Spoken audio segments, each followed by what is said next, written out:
నమస్తే, welcome to ఏజేటీవీ news bulletin. ముందుగా headlines.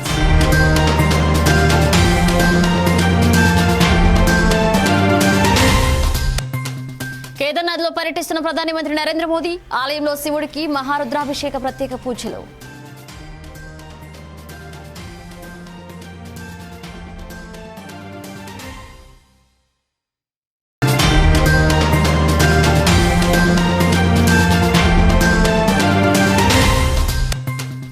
ఇవాళ నుంచి మొదలైన కార్తీక మాసం, శివాలయాల్లో ప్రత్యేక పూజలు చేస్తున్న భక్తులు.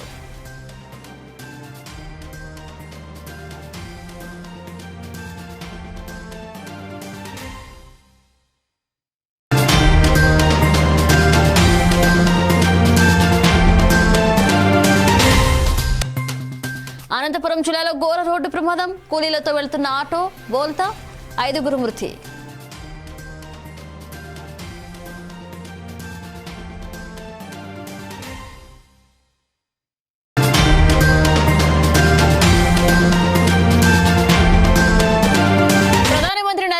కేదార్నాథ్ లో పర్యటిస్తున్నారు. కేదార్నాథ్ ఆలయంలో శివుడికి మహారుద్రాభిషేకం చేశారు. స్వామివారికి హారతిచ్చి ప్రత్యేక పూజలు చేశారు. ఆలయ ప్రదక్షిణ నిర్వహించారు మోదీ. ఆ తర్వాత ఆదిశంకరాచార్యుల విగ్రహాన్ని ఆవిష్కరించారు. 12 అడుగుల ఎత్తు, 35 అడుగుల ఎత్తున ఈ విగ్రహాన్ని మైసూరుకు చెందిన శిల్పులు తయారు చేశారు. 2013 వరదల కారణంగా దెబ్బతిన్న ఆదిశంకరాచార్యుల సమాధిని ఇటీవలనే పునరుద్ధరించారు.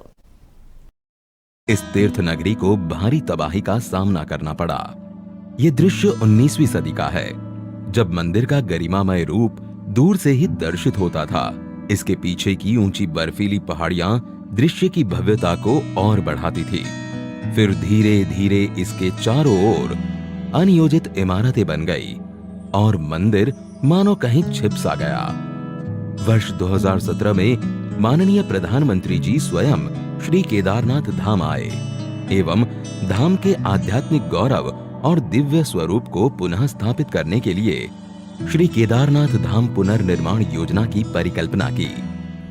यहाँ की रुचि प्रकृति प्रवृत्ति के अनुसार ही इसका पुनर्निर्माण किया जाए। उसमें आधुनिकता होगी, लेकिन उसकी आत्मा वही होगी जो सदियों से केदार की धरती ने अपने भीतर संजोए रखा हुआ है। ऐसा पुनर्निर्माण करने की दिशा में इसका काम होगा। इस परिकल्पना के आधार पर सभी हितधारकों की भागीदारी से पर्यावरणीय संतुलन बनाते हुए एक महायोजना तैयार की गई थी। गौरीकुंड से 16 किलोमीटर दूर पैदल मार्ग पर स्थित धाम में इस पैमाने की परियोजना को क्रियान्वित करना, इसके लिए निर्माण सामग्री जुटाना, दुश्वार मौसम और विषम भौगोलिक परिस्थितियों के बीच एक बड़ी चुनौती थी। मंदिर तक पहुंच मार्ग का निर्माण पहले कार्य के रूप में लिया गया। आपदा से पहले मंदिर परिसर में 10 फीट संकरे गलियारे में स्थित कई भवन क्षतिग्रस्त हो गए थे और 30,000 टन मलबा चारों ओर फैल गया था। इस मलबे को 840 फीट सीढ़ीदार मंदिर गलियारे के रूप में विकसित किया गया। इसका निर्माण क्षेत्रीय कारीगरों द्वारा 20,000 स्थानीय उपलब्ध पत्थरों का उपयोग करके किया गया। 2 नदियों के संगम पर स्थित इस 104 फीट व्यास वाले आगमन प्लाजा का निर्माण वृत्ताकार रूप में 51,000 स्थानीय पत्थरों का उपयोग करके किया गया है। वहीं मंदिर प्लाजा का निर्माण 4,340 वर्ग मीटर क्षेत्र में 15,200 स्थानीय पत्थरों से किया गया है।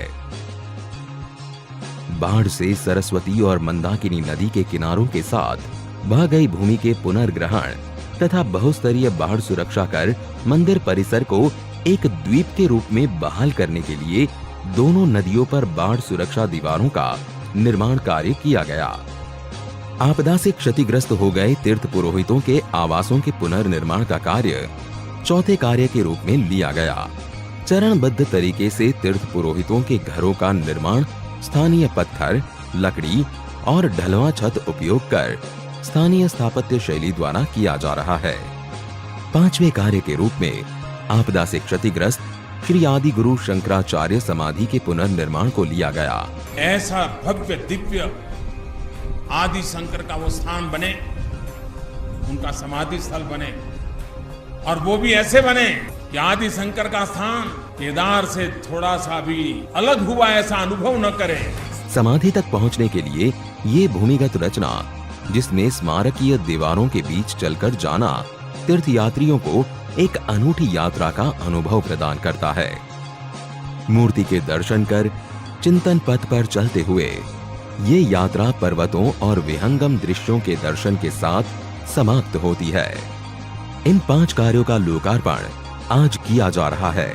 इसी के साथ लगभग 185 करोड़ की लागत से निर्मित हो रहे विभिन्न विकास कार्यों का शिलान्यास भी किया जा रहा है, जिनमें प्रमुख है मंदाकिनी एवं सरस्वती नदियों के तट पर स्नान और धार्मिक अनुष्ठानों को सुगम करने हेतु विशाल संगम घाट का निर्माण, धाम में यात्रियों के सुविधार्थ यात्री सुविधा केंद्र, रेन शेल्टर, जलपान गृह आदि का निर्माण, कुशल तीर्थ क्षेत्र प्रबंधन हेतु पुलिस स्टेशन एवं कमांड एवं कंट्रोल सेंटर का निर्माण, किसी भी अप्रिय घटना एवं विषम भौगोलिक परिस्थितियों में यात्रियों को चिकित्सा सेवाएं उपलब्ध कराने के लिए एक अत्याधुनिक चिकित्सालय का निर्माण किया जा रहा है, जिसमें आपातकालीन सेवाएं, ऑपरेशन थिएटर, आईसीयू आदि की सुविधा होंगी।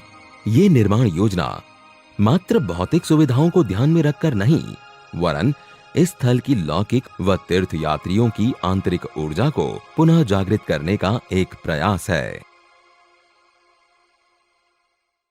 साथियों, देवभूमि के प्रति असीम श्रद्धा रखते हुए यहां की असीम संभावनाओं पर विश्वास करते हुए आज उत्तराखंड की सरकार यहां विकास के महायज्ञ से जुड़ी है, पूरी ताकत से जुड़ी है। 4 धाम सड़क परियोजना पर तेजी से काम हो रहा है। चारों धाम हाईवे से जुड़ रहे हैं। भविष्य में यहां केदारनाथ जी तक श्रद्धालु केवल कार के जरिए आ सके, इससे जुड़ी प्रक्रिया भी शुरू हो गई है। यहां पास में हो पवित्र हेमकुंड साहब जी हैं। हेमकुंड साहब जी के दर्शन आसान हो इसके लिए वहां भी रोपवे बनाने की दिशा में काम तैयारियां चल रही हैं। इसके अलावा ऋषिकेश और कर्णप्रयाग को रेल से भी जोड़ने का प्रयास हो रहा है। अभी मुख्यमंत्री जी कहते थे पहाड़ के लोगों को तो रेल देखना भी दुष्कर होता है, अब रेल पहुंच रही है। दिल्ली देहरादून हाईवे ये बनने के बाद देहरादून से दिल्ली आने वालों के लिए समय और कम हो जाने वाला है। इस सब कामों को उत्तराखंड के पर्यटन को बहुत बड़ा लाभ मिलने वाला है। और मेरे शब्द उत्तराखंड के लोग लिख करके रखे, जिस तेज गति से इंफ्रास्ट्रक्चर बन रहा है, पिछले 100 साल में जितने यात्री यहां आए हैं ना, आने वाले 10 साल में उससे भी ज्यादा आने वाले हैं। आप कल्पना कर सकते हैं यहां की अर्थव्यवस्था को कितनी बड़ी ताकत मिलने वाली है। 21वीं शताब्दी का 3रा दशक ये उत्तराखंड का दशक है। मेरे शब्द लिख के रखिए, मैं पवित्र धरती पर से बोल रहा हूं। हाल के दिनों में हमने सभी ने देखा है कि किस तरह 4 धाम यात्रा आने वाले श्रद्धालुओं की संख्या लगातार रिकॉर्ड तोड़ रही है। और ये कोविड न होता तो न जाने ये संख्या कहां से कहां पहुंच गई होती। उत्तराखंड में मुझे ये भी बहुत खुशी हो रही है, खासकर मेरी माताएं बहनें, और पहाड़ में तो माताओं बहनों की ताकत का एक अलग ही सामर्थ्य होता है। जिस प्रकार से उत्तराखंड के छोटे छोटे स्थानों पर प्रकृति की गोद में होम स्टे का नेटवर्क बन रहा है, सैकड़ों होम स्टे बन रहे हैं। माताएं बहनें और అనంతపురం జిల్లాలో దీపావళి మరుసటి రోజు ఘోర రోడ్డు ప్రమాదం జరిగింది. సంతోషంగా పండుగ చేసుకుని మునిపటిలాగే కూలికి పనికెళ్తున్న 6 కుటుంబాల్లో ఓ గుర్తు తెలియని వాహనం యమపాసమై పెను విషాదాన్ని నింపింది. పామిడి సమీపంలో 44వ జాతీయ రహదారిపై కూలీలతో వెళ్తున్న ఆటోను తెల్లవారుజామున 5 గంటలకు గుర్తు తెలియని వాహనం ఢీకొంది. ఈ ప్రమాదంలో ఆటోలో ప్రయాణిస్తున్న 6 కూలీలు అక్కడికక్కడే మృతి చెందారు. మరో 10 మందికి తీవ్ర గాయాలయ్యి చనిపోయిన వారిలో మహిళలే ఎక్కువ మంది ఉన్నారు. ఈ ప్రమాదం చూసిన వాహనదారులు స్థానికులు క్షతగాత్రులను హుటాహుటిన స్థానికంగా ఉన్న ఆసుపత్రికి తరలించి వైద్యం అందిస్తున్నారు. వీరిలో కొందరి పరిస్థితి విషమంగా ఉందని తెలిసింది. మద్యం మత్తులో ఈ ఘటన జరిగి ఉండొచ్చని పోలీసులు అనుమానిస్తున్నారు.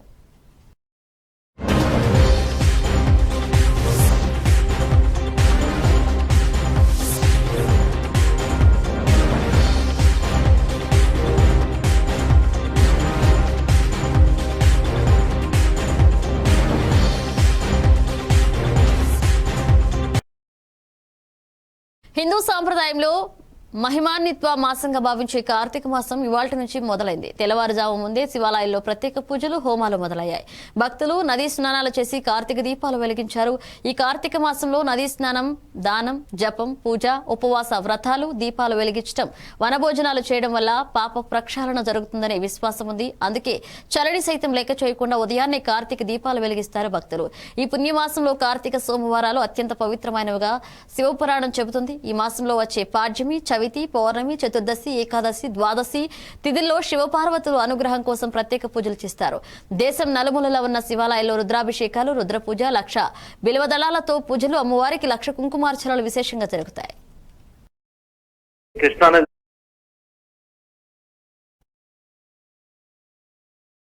అనంతపురం జిల్లా కదిరి పట్టణంలోని హిందూపురం బెంగళూరు రోడ్డు నందుగల మధ్యరేటి బ్రిడ్జి కూలిపోవడానికి సిద్ధంగా ఉంది. ఎందుకంటే కొందరు పాతీళ్ల పునాదులు, వేస్ట్ మట్టి, అలాగే పట్టణంలో ఉన్న చెత్తా చెదారం కూడా వాగులు వేస్తున్నారు. ఇప్పటికే వంక చాలా వరకు కబ్జా అయింది. ఒక పక్క బ్రిడ్జి చాలా వరకు ఒక పక్కకు వరిగింది. చాలా మంది ప్రముఖులు, పెద్దలు, అధికారులు ప్రతిరోజు ఇలాగే వస్తుంటారు. కానీ సమస్య మీద ఒక చూపు వేయడం లేదు. ఎంతో మంది కర్ణాటక నుంచి భక్తులు స్వామివారి దర్శనానికి వస్తుంటారు. అంతేకాకుండా మనకున్న బెంగళూరు రోడ్డు ఇది ఒకటే. చాలా మంది ఎక్కడ ఉన్న ప్రజానీకం ఎన్నిసార్లు అధికారులకు అర్జీలు ఇచ్చారు, సమస్యల పరిష్కారం లేదని వాపోతున్నారు.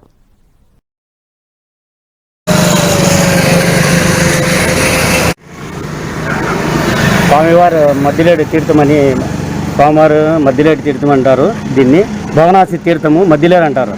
దీన్ని పట్టణ ప్రజలంతా మొత్తం బూడిసేస్తున్నారు. దీనంతా దీని గురించి గత 15 ఏళ్ళ నుంచి ఆర్డీఓ గారికి, మున్సిపల్ కమిషనర్ గారికి, ఎమ్మెల్యే గారికి ప్రతి ఒక్కరికి వినియోగించకుండా వాళ్ళు స్పందించలేదు. ఈ గతంలో 2-3 సార్లు ఇది కొట్టుకొని వెళ్ళిపోయింది సార్.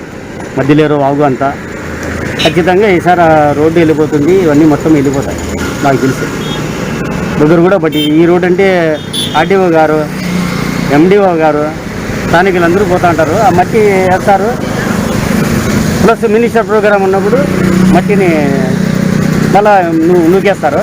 మళ్ళీ ఆ నీళ్లు వచ్చిన నీళ్లు రోడ్డు వైపు, భూముల వైపు పోయి బ్రిడ్జి ఉండదు. ఎన్నిసార్లు మొరపెట్టుకుని వీళ్ళు అధికారులు ఉన్నారా లేనట్లా ఏమంటే మాకు అర్థం కాలేదు సార్.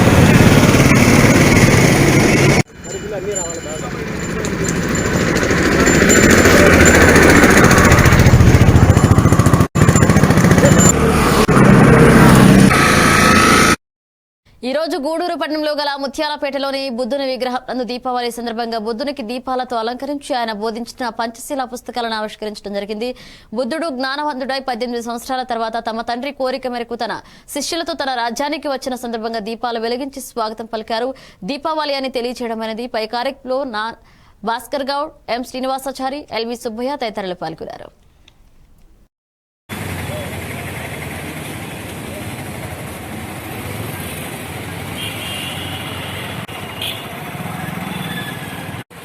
ఈరోజు బుద్ధుడు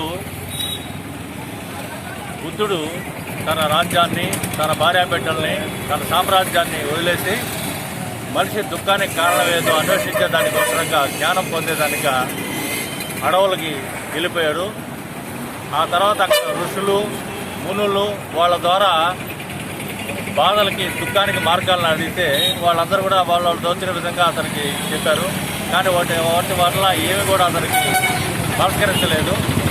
ఆయన స్వతహాగా మనిషి అనేవాడు తన బుద్ధితో ఆలోచిస్తే మార్గాలు దొరుకుతాయని నిశ్చయించుకొని బోధి వృక్షం కింద కూర్చొని తనకు జ్ఞానోదయం కలిగి బోధి వృక్షం కూర్చొని 18 సంవత్సరాల తర్వాత తన తండ్రి కోరిక మేరకు, తన బాల్య స్నేహితుల కోరిక మేరకు తన రాజ్యంలో అడుగుపెట్టిన సందర్భంగా ఆ రాజ్యంలో ఉండే ప్రజలందరూ కూడా అతని ఘన స్వాగత జ్ఞానవంతులైనటువంటి బుద్ధుడికి స్వాగతం చెప్పేదానిగా ప్రతి ఇంటింటా దీపాలు, ఆ గ్రామం అంతా దీపాలు వెలిగించి ఆ రాజ్యం అంతా దీపాలతో ఆయన స్వాగతం చెప్పారు కాబట్టి దీపావళి కార్యక్రమం వచ్చింది.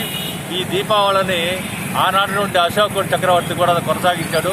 అది కాలక్రమేణా మరుగున పడిపోయింది, మరుగున పడింది. ఇప్పుడు కానీ అనాదిగా కాస్త కోస్తో చరిత్రని మేము బాబోటి వాళ్ళు తెలిసిన వాళ్ళు చెప్పాలి కాబట్టి తప్పనిసరిగా మేమందరం కూడా ప్రతి సంవత్సరం కూడా బుద్ధుడి విగ్రహం దగ్గర ఆయనకి దీపాలు వెలిగించి ఆయన జ్ఞానానికి స్వాగతం చేస్తున్నాం. దీపం అనేది జ్ఞానానికి చిహ్నం. అంటే ఒక్క దీపం 100 దీపాల దాకా వెలిగించగలదు. అంటే ఒక జ్ఞానవంతుడు కొన్ని వేల మంది జ్ఞానవంతులు తయారు చేయగలరు. కాబట్టి ఆ బుద్ధుడు అనే వ్యక్తి జ్ఞానాన్ని ప్రసాదించిన వ్యక్తి కాబట్టి వెలుతురులు అజ్ఞానంలో ఉన్న వాళ్ళకి వెలుతురు ప్రసాదించిన వ్యక్తి కాబట్టి మనందరం కూడా బౌద్ధ మార్గంలో ప్రయాణించాలని, సర్వజన హితాయ సర్వజన సుఖాయ అనే మాట అందరూ సుఖాన్ని కోరుకుంటే సమాజం. శ్రీకాకుళం జిల్లాలో పేలుడు కలకలం. 2 చిన్నారులను శ్రీకాకుళం జిల్లాలో ఘోర పేలుడు సంభవించింది. శ్రీకాకుళం జిల్లా టెక్కలిపట్నంలోని కచేరీ వీధిలోని ఓ ఇంట్లో అక్రమంగా బాణాసంచా తయారు చేస్తుండగా పేలుడు చోటు చేసుకుంది. అయితే ఈ ఘోర ప్రమాదంలో ఏకంగా 2 చిన్నారులకు తీవ్ర గాయాలయ్యాయి. చిన్నారి సాయి మరియు హరళకు తీవ్ర గాయాలయ్యాయి. ప్రస్తుతం వారి పరిస్థితి విషమంగా ఉన్నట్లు సమాచారం అందుతుంది. గాయాల పాలన 2 చిన్నారులను ఆసుపత్రికి తరలించారు. విషయం తెలిసిన పోలీసులు ఘటనా స్థలానికి చేరుకుని దర్యాప్తు చేస్తున్నారు.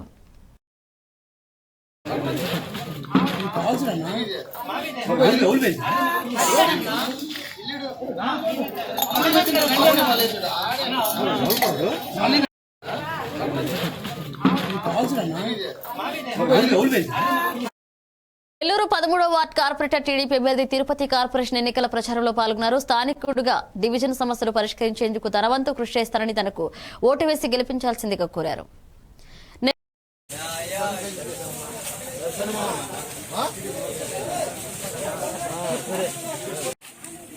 13వ డివిజను తెలుగుదేశం పార్టీ అభ్యర్థిగా కాయల తిరుపతిని ప్రభుత్వము నిలబెట్టాము. ఇప్పుడు అంతకుముందంతా ఎవరన్నా నిలబడితే బయట వ్యక్తి అని అందరూ అంటున్నారు. ఇప్పుడు మన సొంతూరు మన అబ్బాయి మన ఊరోడు ఇప్పుడు పోటీ చేస్తున్నాడు. మీరందరూ ఒక్కసారి ఓటేసి గెలిపించవలసిందిగా ప్రార్థిస్తున్నారు. నెల్లూరు నగరంలోని స్థానిక 15వ డివిజన్లో జనసేన అభ్యర్థిగా పసుపులేటి రజని, జనసేన కార్యనిర్వాహక కార్యదర్శి కొట్టే వెంకటేశ్వర్ల ఆధ్వర్యంలో నామినేషన్ పత్రాలను సమర్పించారు.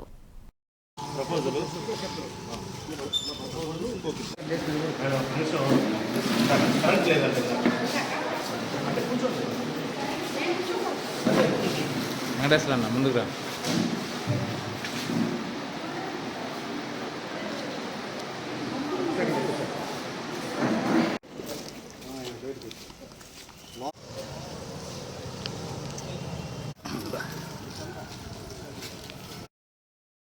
నెల్లూరు సిటీ 42వ డివిజన్ టీడీపీ అభ్యర్థి అబ్దుల్ మస్తాన్ నామినేషన్లు వేశారు. అభిమానులు కార్యకర్తలతో ర్యాలీ నిర్వహిస్తూ పాత మున్సిపల్ ఆఫీస్ సచివాలయంలో నామినేషన్లు వేశారు.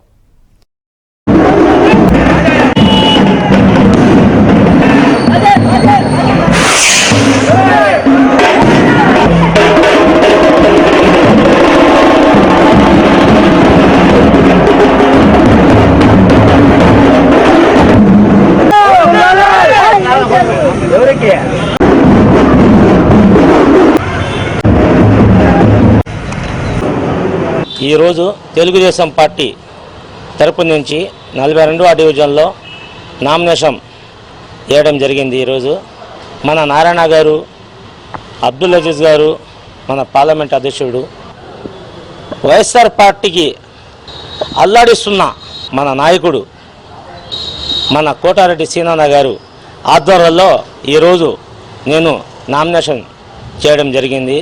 గత ప్రభుత్వంలో చాలా అభివృద్ధి చేస్తున్నారు.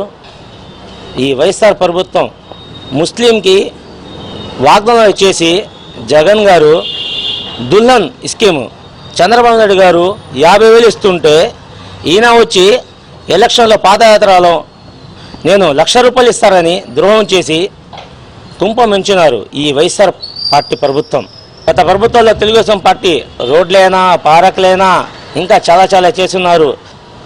మైనార్టీ షాదీ మహాలు అప్పుడు 8 కోట్లు శాంక్షన్ చేసి ఉంటే ఇప్పుడు దాకా ఈ వైఎస్ఆర్ ప్రభుత్వం 3 సంవత్సరాలు వచ్చి ఓన్లీ పక్కన గోడౌలు కట్టారు కానీ ఇప్పుడు దాకా పూర్తి చేయలేదు.